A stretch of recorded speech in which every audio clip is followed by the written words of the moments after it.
యేసు తన తల్లియు తాను ప్రేమించిన శిష్యుడు దగ్గర నిలిచినట్ట చూచి, అమ్మా ఇదిగో నీ కుమారుడు అని తన తల్లితో చెప్పెను. తరువాత శిష్యుడు చూచి, ఇదిగో నీ తల్లి అని చెప్పెను. ఆ గడియ నుండి ఆ శిష్యుడు ఆమెను తన ఇంట చేర్చుకొనెను. హల్లెలూయా.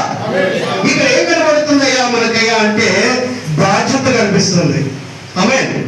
ఒక తల్లికి, తండ్రికి, తల్లిదండ్రికి, బిడ్డలకు బాధ్యత కనిపిస్తుంది. చిన్నప్పుడు నీ బిడ్డలను చాలా జాగ్రత్తగా పెంచావు, నీ బిడ్డలను చాలా జాగ్రత్తగా చూసుకున్నావు. అనేక విషయాల్లో నీ బిడ్డలకు, ప్రతి విషయంలో ఏ అవసరం వచ్చినా నీ బిడ్డలకు నువ్వు సహాయపడ్డావు, నీ బాధ్యత.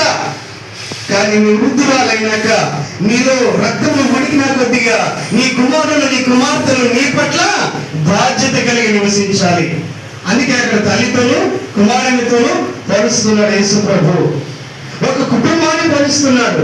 నువ్వు దేవునితో చేయవలసిన నిబంధన, బాధ్యతను గుర్తు చేస్తున్నాడు. హల్లెలూయా. చూడండి, బాధ్యత అంటే ఒకే వైపు కాదండి.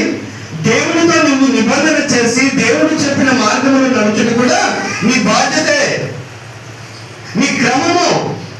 దేవుని సన్నిధిలో నువ్వు దేవుని వైపు చూస్తూ పరుగెత్తాలి, దేవుని వైపు చూస్తూ నడవాలి, దేవుడు చెప్పింది నీవు చేయాలి.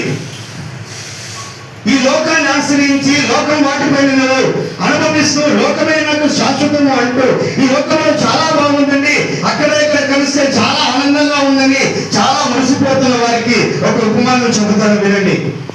ఒక గద్ద ఉందండి, ఆ గద్ద మాంసం తినే గద్ద. ఆ గద్దకు ఎక్కడ చూసినా మాంసం దొరకలేదు.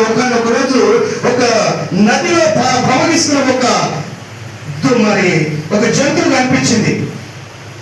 ఒక జంతువు కనిపిస్తే ఆ జంతువు మీద ఆ గద్ద వాలింది. ఆ గద్ద ఆ జంతువు మీద వాలి ఆ మాంసాన్ని దొరుకుతా ఉంది.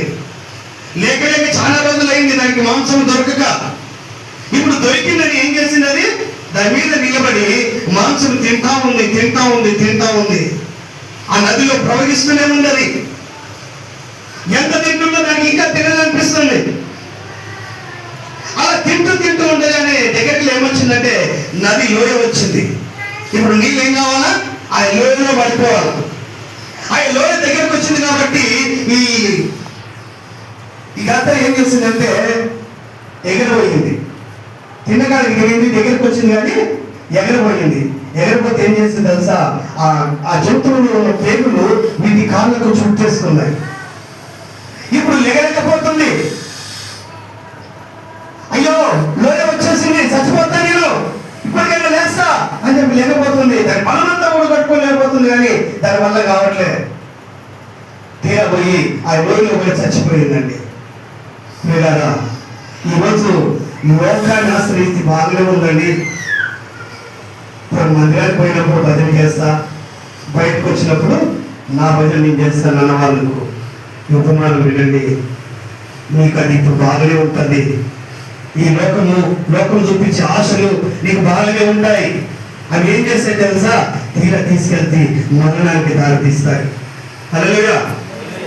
కాబట్టి ఈరోజు దేవుడు హెచ్చరిస్తున్నాడు ఏంటంటే నీ బాధ్యత దేవుని మాట ప్రకారం నడవడం నీ బాధ్యత. దేవుడు చెప్పినట్టు జీవించడం నీ బాధ్యత. లోకం బాగుంది కానీ లోకంలో ఉన్న వాటిని నువ్వు ఆశ్రయించి లోకం వాటిని వెంబడిస్తే